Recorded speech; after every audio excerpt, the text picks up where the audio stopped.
Naughty soldiers go through the doom tunnel. I ordered my hot sauce an hour ago. Such a dumb line, but I love. Wait a minute, did he say hot sauce? Ordered my hot sauce an hour ago.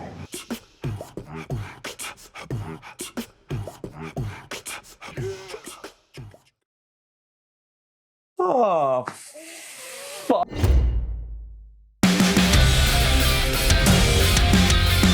Hello, friends, and welcome back to the Brockopp side and to another episode of IMAX React. This time, we're gonna take a look at a few scenes from Tenet, yet another Chris Nolan movie, because he do be liking the IMAX, and this movie's got a little bit of everything in there. You got plane crashes, inverted car chases, dialogue you can't hear. So, anyway, let's get into it. This is definitely that one sequence they definitely hyped up a lot building up to the movie, like there were featurettes for it. There we go. And boom. And you know what? Still pretty cool. You know, the fact there were just multiple IMAX cameras going in like every possible corner to capture it all and everything. The IMAX cameras were used for pretty much the entire thing building up to it. So it's not just there for those couple shots where everything goes kaboom. It's there to really build up to it, to be like, all right, this is getting real, this is getting intense, I need all the definition I could get here. I mean, not even for the plane, just to get that crisp detail of Robert Pattinson and John David Washington in those suits. I wish I could look that good in a suit. And of course the fact that it's all just completely practical too. They took a recycled airplane, stripped it all out, ran it into the hangar of an actual functioning airport. It's just really impressive to check out. Although if I'm being totally honest with you, as far as Chris Nolan plane crash sequences go, it's not my favorite. I still think the plane hijacking scene at the beginning of Dark Knight Rises, where Bane's crew latches onto the plane in midair, pulls Dr. Pavel out of it, that is still the coolest thing ever. This is still cool too, but it's just not Bane level cool, you know what I mean? I ordered my hot sauce an hour ago.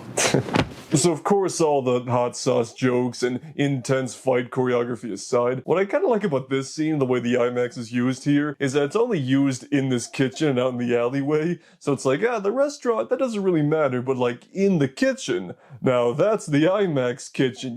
I think that's where Nolan likes to cook. And hey, real quick, while the background is all red and stuff, if you have any suggestions for cool IMAX scenes we should check on this show, then go ahead and comment them down below. I know a different Chris Nolan movie is the easy target here, but you know, let's give some other filmmakers a chance too. Anyway, back to it.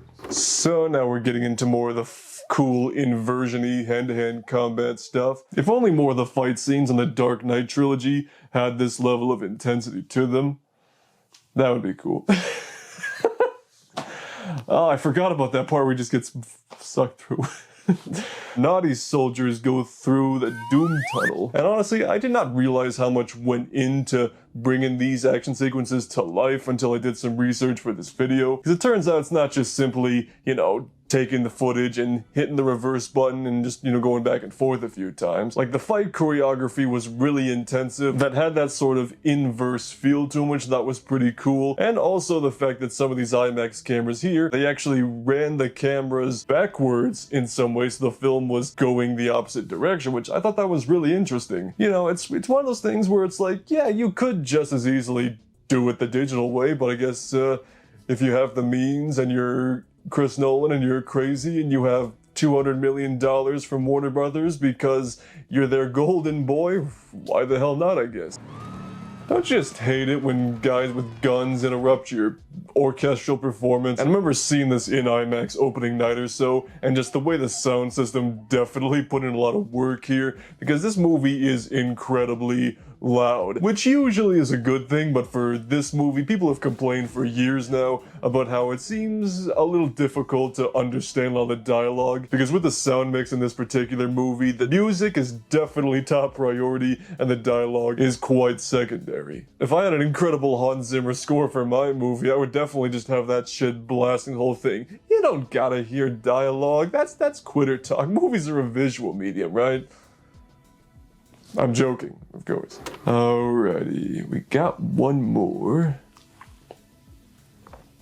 Where the is it? So again, much like Oppenheimer, there are so many moments in IMAX we could sit here and talk about all day, but we're gonna take a look at just one more, and that's the reverse car chase with the fire engine and all the chaos on the road. And again, this all just comes back to it's cool that it's all practically done, which I feel like I've said like 100 times between this video and the last episode, but honestly, it's totally true. You know, between these kind of movies and like the last couple Mission Impossible movies for sure, there's just that connection I think you have with something on the screen when you can tell that the majority of it was done in camera, not in front of a blue screen, not with CGI explosions and such. You know, sequences like this can feel more exciting at times because it just feels like you're watching something more real, even when you've got a car driving completely ass backwards like that. I mean, not that you can't do that in real life, but still. Okay, I'm pretty sure they didn't flip that car backwards, but I wouldn't put it against them. Practical effects.